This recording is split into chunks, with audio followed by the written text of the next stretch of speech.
Coba aja minum, jantung Anda akan sehat, darah akan bersih, termasuk itu menyembuhkan penyakit.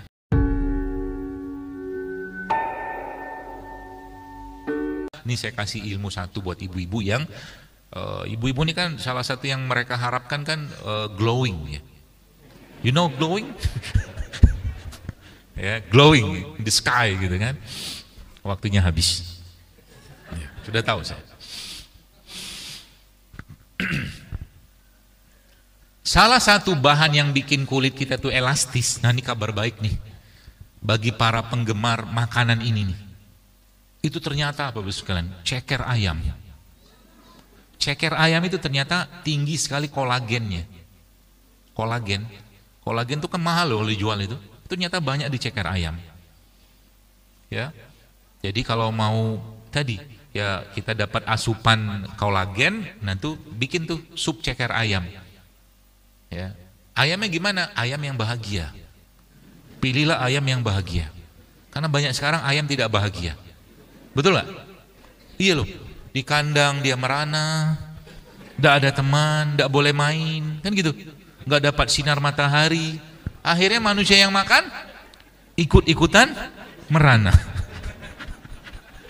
Coba. Ada lihat tuh mobil yang bawa ayam banyak-banyak itu. Coba lihat wajah-wajah ayamnya. Bahagia nggak? Sedih dia. Ya tentunya dia kan sedang menuju hari pemenggalan dia gitu loh. Tapi harusnya kan bahagia.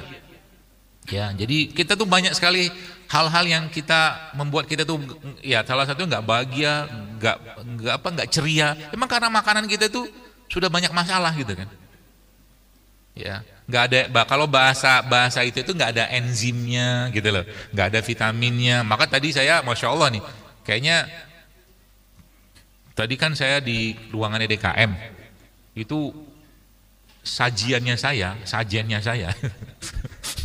itu panitia mungkin Bapak pengurus DKM sudah tahu gitu kan, jangan kasih gorengan ke Dokter Zaidul gitu kan, macam-macam tuh buah-buahan gitu kan, rebus-rebusan gitu kan. Nanti pembicara yang lain mungkin udah beda tergantung permintaan. Tapi ya kalau kita sudah biasa dengan hal seperti itu, ini kan ini kayak gini kan, ini masya Allah ini kan jahe nih ya. Jadi kalau saya nyaranin, bahkan kalau Ramadan ya, saya pernah bilang, dokter ngisi dong tempat kami kalau Ramadan. Saya bilang saya mau ngisi kalau seandainya takjilnya sehat, saya bilang kan bisa diubah. Jadi kita mulai mengembalikan lagi pola makan atau cara makan nenek moyang kita ya. Kita mulai mengembalikan lagi katakanlah makanan-makanan yang sehat. Kan makanan sehat di tempat kita kan banyak banget Bos sekalian. Getuk itu kan sehat. Getuk itu sehat loh. Asal jangan ada getuk goreng. Kan minyak lagi gitu loh. Minyak lagi gitu loh. Ya, atau getuknya sudah dikemas gitu kan ya, buat oleh-oleh oke lah. Tapi kalau kita getuk yang benar kan yang biasa kalau di Jakarta gitu yang paling gede tuh speakernya tuh getuk lindri itu loh, itu kan dari singkong kan, masya Allah itu dia kalau pakai ijonya dari pandan gitu loh. Terus pakai kelapa itu kan lemak yang sehat gitu loh. Jadi masya Allah ya, saya bilang gitu. Jadi kalau nanti bikin kajian-kajian tuh mulai dikenalin ke masyarakat makanan-makanan asli kita yang nggak digoreng, banyak rebusnya, minum wedang-wedang kayak begini. Tinggal nyemplungin ketumbar doang, itu jantung Anda akan sehat loh. Dispenser kasih air panas, cemplungin ketumbar, coba aja minum, jantung Anda akan sehat. Cemplungin aja serai ke situ, itu masya Allah darah kita akan bersih. Modal kita doang, cemplung-cemplung doang, gitu loh. Ya seperti itu. Jadi mudah-mudahan bisa dipelajari. Jadi bagaimana caranya? Ya kita mulai tadi, perbanyak yang dikupas, bukan dikemas, makanan-makanan asli ya. Maka kalau saya ke tempat-tempat yang di luar Jakarta kayak begini tuh saya suka banget makan-makan atau mungkin cari buah-buah yang dia tumbuhnya alami gitu. Kayak manggis kan nggak disemprot. Manggis itu kan tumbuhnya alami tuh. Ya, atau mangga-mangga. Kalau sekarang kan mangga-mangga kebanyakan sudah diperem, dikasih karbit. Cari mangga-mangga yang musiman gitu loh ya, seperti itu. Apalagi yang kita bisa lakukan? Nah terakhir ya, karena sudah habis waktunya, saya cuma pesan ibu sekalian, coba sekarang kita mulai memberikan hak perut kita. Hak perut kita itu dengan cara apa?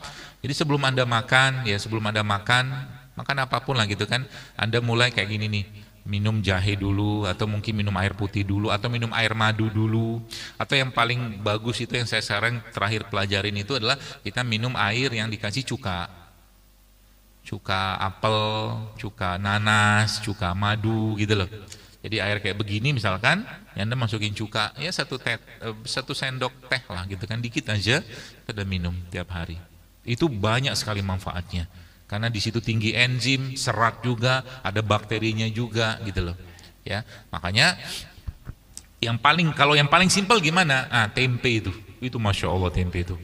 Saya takjub dengan penelitian atau mungkin riset tentang tempe. Bahkan tempe itu Bapak-Ibu sekalian ya, itu ada vitamin yang ada pada hewan, yang hanya ada pada hewan, tapi karena proses fermentasi pada tempe menggunakan ragi itu juga muncul di tempe, tapi di kedelai nggak ada. Itu dahsyatnya tempe. Tapi kita masalahnya makan tempenya penuh dengan kalori gitu loh. Tempenya dikasih tepung kan gitu, digoreng gitu kan. Jadi akhirnya apa? Beban tubuh tuh bertambah lagi gitu loh. Jadi bagaimana cara bikin tempe supaya tidak pakai tepung gitu kan? Ya banyak, pilihannya banyak banget lah. Ya, bahkan saya pernah nyobain bikin jus tempe itu pakai madu, pakai kurma. Enak banget, Pak. Tapi bukan tempe digoreng ya. Tempe biasa, tempe gitu, tempe putih itu ya, itu saya blender, kasih air, kasih madu, kasih kurma. Masya Allah enak banget. Dan itu proteinnya dapat, vitamin dapat, serat dapat, mineral dapat, enzim dapat, coba. Lengkap kan? Nah, cobain nanti ya. Ibu-ibu di rumah ya, mulai sekarang kalau bapaknya minta teh, jangan kasih gula. Sampaikan pada bapak kalau bapak minum teh, pandangi wajahku. Ya, kan sudah manis gitu maksudnya.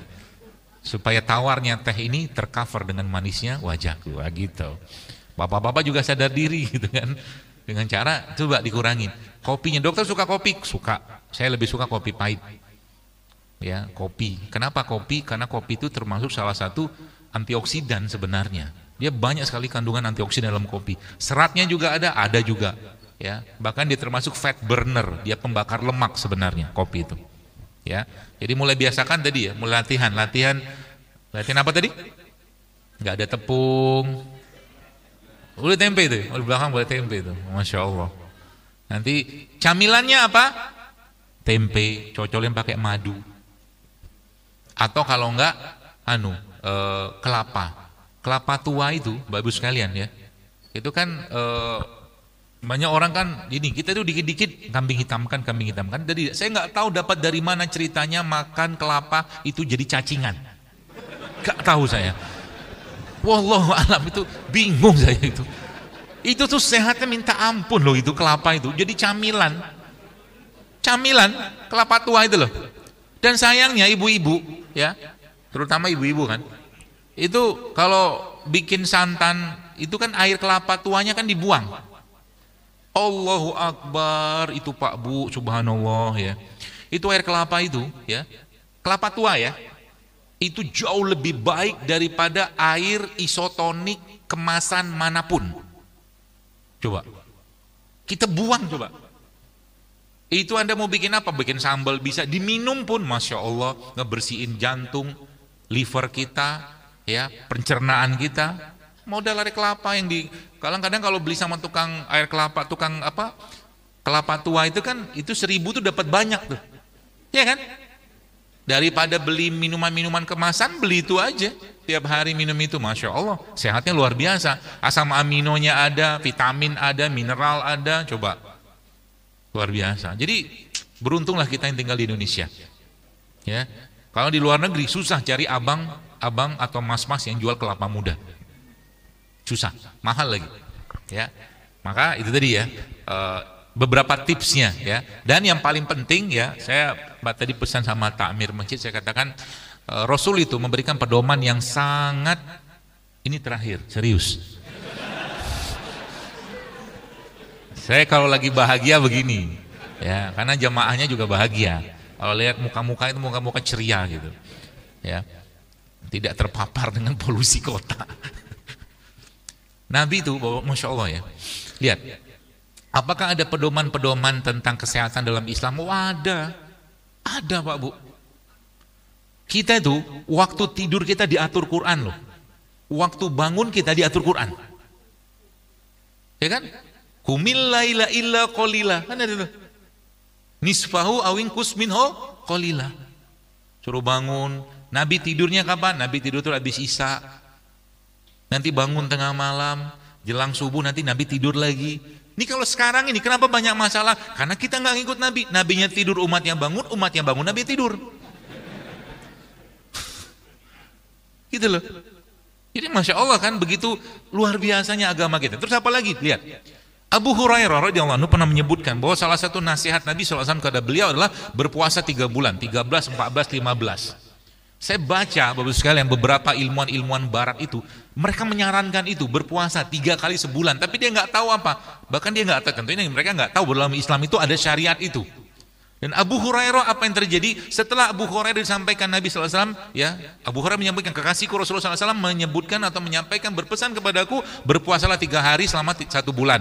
Kita sebut dengan puasa Ayyamul Bid, 13, 14, 15 pada apa tuh namanya, pada bulan Hijriah, ya, pada tahun Hijriah, tahun Islam, atau bukan, tapi bukan tanggal kalender Masehi. Lalu 16-nya istirahat bentar, 13, 14, 15 puasa tuh. Nih kalau bapak-bapak mau per bulan paket detoksifikasi terbaik ini, Masya Allah nih. Apalagi nanti kalau Anda puasa itu Anda lanjutkan lagi, nggak makan tapi minum aja sampai hari berikutnya, kurma air 3 hari. Itu Masya Allah, tubuh kita itu seperti di restart ulang coba. Ya, 16 kita istirahat. Nah, dalam sebuah hadis Nabi menyebutkan bahwa berbekam pada tanggal 17 atau 19 atau 21 itu menyembuhkan penyakit.